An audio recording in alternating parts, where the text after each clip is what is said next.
there's a lot of things in life. If you put a lot into how it looks, then what are you taking away from it? You know, are you pushing a plant to now have more THC, but are you getting rid of other cannabinoids that make you have what we call like the euphoria effect or the entourage effect? Are you missing out of those things? What are you actually getting from your cannabis? And I think if you're growing for cannabis caps and you're growing for bag of pill smell, then you're missing out of somewhere else. You can't have everything.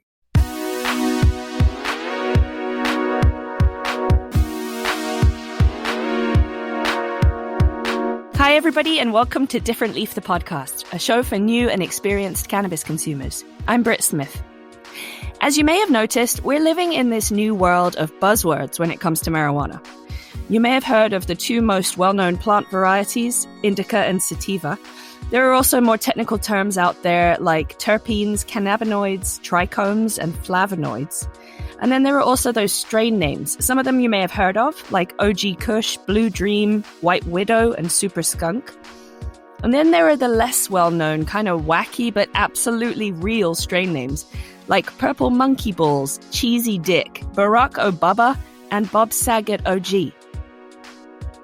This episode, we're going to talk about where all those names and words come from, what they all mean about the plant itself, and what those words can tell us when we're trying to choose bud at our local dispensaries. To answer all my incredibly pressing questions, I'm talking today to Reggie Stanfield, the CEO and head horticulturalist at JustinCredible Cultivation, based here in Massachusetts. So you're the CEO and you're head horticulturalist at JustinCredible Cultivation. And you guys are fairly new in Massachusetts. Didn't you just get licensed pretty recently? Yeah, we got licensed August 06, 2020. Oh my gosh. So in the middle of the pandemic, you guys got licensed to start a cultivation facility. Correct. It was crazy. Was it under a whole bunch of restrictions that you could like open up and start growing? Well, no, because all of our employees or people who work in the building we were all family at one point. So it really wouldn't matter. You know, we live together. We live in very close quarters, share cars. So, you know, it didn't affect the CCC decision. I guess that's how they thought about it. Yeah. Wow, what an amazing time to try and enter the industry, because it's also a time that the industry is really starting to boom. And there's a lot of demand for what you do right now. So I kind of want to pick your brain as somebody who knows about growing weed, because it's what I'm interested in. I'm actually trying to grow weed myself right now. This is like my second round. I've done one harvest before. Yeah. I did one harvest when I was in college that just failed so terribly because I tried to do hydroponic, which is just when the roots are just in water, like a fucking bucket of water. And if you miss one day of chemicals, that plant dies. And I missed one day of chemicals like 2 months into the thing and it just died. So it's not an easy thing to pick up. How did you learn about growing weed? My origins of life is I've been a farmer forever. So wow. I grew up on a farm. You know, both sides of my families are some type of farmer. If it's, you know, soybean, corn, whatever, tobacco. So your family's from the South? Yeah, we're from North Carolina. Roxborough, North Carolina is where my family's from. My grandparents on my mom's side were also farmers. They had a farmer out in West England, and it was like a dairy farm, so they didn't grow that many crops. So I never learned anything like that. Wasn't passed down through my family. But I find now growing cannabis super interesting to me. A lot of it's come from my discussion with people who know more than me about how difficult it is to like pick a strain or a cultivar or whatever you're supposed to call it. And, you know, how you can just harvest it just slightly early and you get a completely different bud. And there's a real science to it. So I want you to teach me what you know. Yeah. Let me run by you a quick sort of lingo check, because there's a lot of language out there about growing weed that I don't know, and I don't think a lot of my listeners know. So can you give me some definitions if I give you a word real quick? Definitely. Okay. Cannabinoids.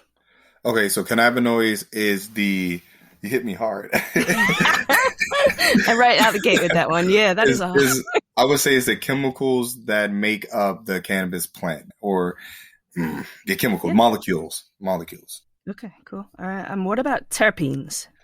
So terpenes is the molecule or the technical word for the flavor profile or the smell profile of the plant. Gotcha. Okay, so terpenes is what we're smelling And tasting, yes. and tasting. Ah, okay. All right. How about trichomes? Okay, so trichomes is a part of the plant that actually stores the THC. Okay, so that's like the little crystally bits that you see on the plant. Hmm. So that's where all the cannabinoids are kept. Yeah, some of them are actually into the plant material too. But when you're like a lot of us scope to see if they're ready, and that's what you're looking at. You're looking at if it's clear for not ready, cloudy for some strands, what people like the maximum readiness or the maximum potency of the THC, and then you have the amber, which is you're getting into the later stages, which also can induce sleepiness, and that can make you more lethargic of a smoke. Wow. So this is sort of how we have like one strain or one name that you can try so many different dispensaries, and it's just a slightly different feeling. It's because 100%. of the time they harvested it.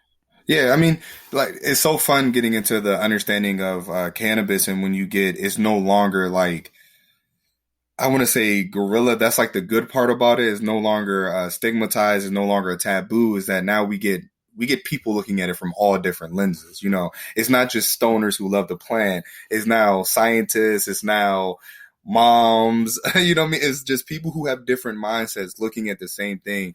So yeah, if you can harvest, let's say, a white widow. I can harvest it too early and it gives you a more euphoric head spacey high. I can harvest it just right and you get a mixture of both, or I can harvest it later and it makes you feel more down. And I'm pretty sure there's people who understand the technical phrases like that CBN develops more or the certain cannabinoids develop more the later it gets. And THC can break down to CBN, which has a more sleepy effect. Let me ask you what you think about the distinction between indica and sativa, because one of our very good friends who we had on our last episode, Dr. Grinspoon, sort of said that like the idea of naming something by a strain or calling it indica or sativa or hybrid, it's sort of unnecessary at this point. What do you think about that? I totally agree with him. His expert opinion is ones I would go by myself, because if you ever would just go on your phone and look up cannabis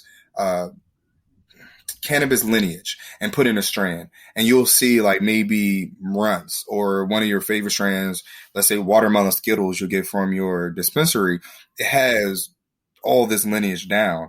So when I pop a seed, just like if you would have 100 kids, you would get so many different characteristics from your mom telling you, hey, this reminds me of your great aunt, or you look just like this person. You know what I mean? And it's weird how it can sometimes skip generations. You know, height can do that. You can have 3 brothers and all of them short, then you have a son that's 6'8" because your grandfather or, so it's the same exact way. And we have so many sources where I can take a male white widow and a female white widow breed, get across a white widow, and now I have a whole different pheno pattern than this other grower who got it from this source. And plants have been crossed so much that you're not going to be able to just hone down on one unless you get it from this dispensary, and that dispensary isn't popping from seed every time. Let's say for me, I have my own strain, Garrett Morgan gas mask. I have 3 of them. And I have a rack full right now. There's like 2 or 3 that are totally different from the rest because we're using, 2 or 3 moms. And it's just so weird. It's a fun thing and it's exciting, but he's right. There is no reason to name something indica or sativa or name it saying that, just because you got it from this place, exactly what the terpene profile is, unless it's tested 100%. That's one good part about testing. So that's kind of the breakdown of the categories that we've always called them, indica and sativa. We've always been told that like the indica gets you sleepy and the sativa kind of gets you euphoric and daytime, nighttime sort of feel. But that's not been my experience for sure. And I don't think it's been a lot of people's experiences. But then there's the strain names, and we've got some weird ones. Like we've got like the OG Kush, which a lot of people already know, things like Sour Diesel, Lemon Haze. Those are sort of the older strain names. They're some of the classic ones that we know. Chem Dog is one of the classic ones from the New England area. And then you've got these crazy weird names that people come up with, like Purple Urkel and like Alien Tits. And, you know, where how do they come up with these names? Why do they come up with these names? And where does it end? Like, you can cross-strain loads and loads of different plants for all of eternity, right? Yeah, I mean, and you're 100% right with that. Like, there's what we call land races. Like, say, Afghani is a land race. And, of course, it comes from Afghanistan. If you would go there and you will find a plant that's in the wild, it breathes with itself so much that it is what it is. You know, even if you would go and I would take a bunch of purple kush seed and have males and they would try, it would eventually, that land race would be so much of it'll breed out of the purple kush. Like lamb's breath is a Jamaican land race. That's my favorite strain. Yeah, and it is. So you're right. You know, crossing things, you can cross, like, you know, like we've done. We've crossed strands and we stabilize them, and that's what good breeders do. You know, you have a lot of good breeders out there who don't just cross one strand one time.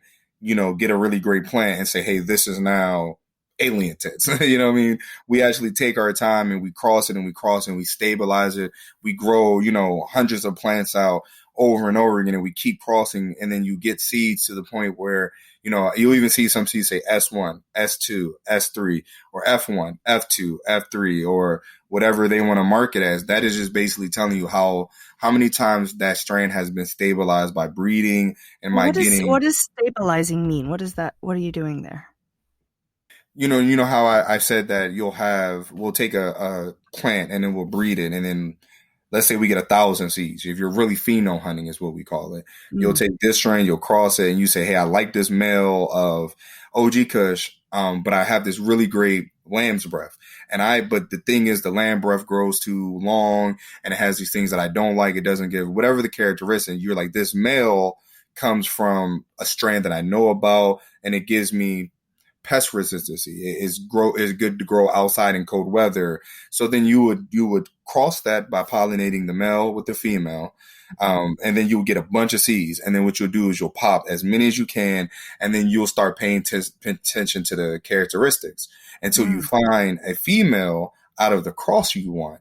And let's say you get all the characteristics from this female, and you're growing it, and it's doing the resilience, and it's doing this, and it's doing everything you want. So then you could do two things. You can take that female and you can stress her out and make her feminize herself by hermaphroditing and pollinating herself. If I stress a plant out, it will pollinate itself, and then all the seeds that come from it will be guaranteed females. It should give me more seeds that are like itself than if I would cross it again with his father. And some people do that. They'll stress it out, create, you know, feminized seeds, and then pheno hunt again to one that doesn't have negative traits, then select that plant. Wow. Or they'll cross the male back into the one they picked over and over again until they have a pheno that no matter how many seeds they pop, the majority of them come out to be that characteristics. Oh my goodness. How in the world do humans figure that out? What? Boredom. So why is it that you want a feminized seed? Why is that important? So that you don't have the guess of how many males you have. You know, it say if you spend $100 on 10 seeds and 7 of them are males, you're not a happy camper. You know what I mean? You have 3. Because the male plant doesn't produce flowers, and that's where you get the cannabinoids, right? 100%. They produce flowers, but they produce a very low THC. They're just not usable, and you know, and no grower is going to take their time to use the male flower for anything but pollination. So male flowers are really just used to pollinate female flowers, and that's where you get the good stuff. That's where you get the juice. Yeah, basically in every aspect, women run it, and we just do nothing. That's amazing.